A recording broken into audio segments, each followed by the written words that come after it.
Kwa hiyo vijana waliangalie sana jambo hili, hasa wale wanaoendesha bodaboda.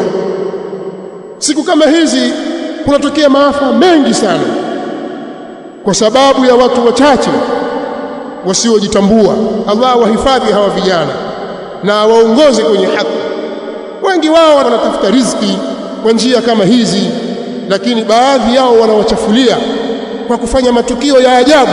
Wewe wapita mahali pana watu wazima, watoto wadogo, kwa mwendo wa kasi kabisa, kiasi ambacho unahatarisha maisha ya watu. Mtu akikaa anafikiria nivuke nisivuke, je, kitokea bodaboda hapa si nitakufa mimi? Na kweli matukio haya yanatokea. Kwa hiyo mnawatisha watu, sio wote, lakini muadhamu wa vijana, sehemu kubwa ya vijana wanaoendesha bodaboda bado hawajajitambua.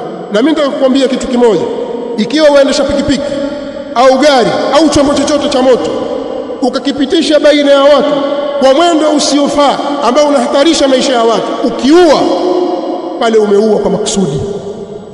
Mahali pa kupita spidi 40 ukapita spidi 80 ukamgonga mtu akafa, umeua makusudi, na malipo yake nyinyi mwayajua, Qur'ani imeeleza. Sasa kwa nini wewe ufanya hivyo? Unahatarisha maisha yako, maisha ya ndugu zako na rafiki zako na jamaa zako. Watu wangapi leo wamepata ulemavu kwa kukatwa viungo, ima mikono au miguu, kwa sababu yenu? Watu wangapi wamekufa kwa sababu yenu?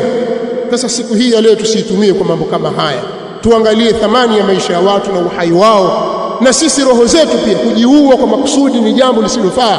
Hiyo skanka yako na bangi yako uliyovuta isikupelekee huko. Wewe ni Muislamu, kijana wa Kiislamu, wewe ni mwanadamu. Kwa nini unafanya mambo kama haya?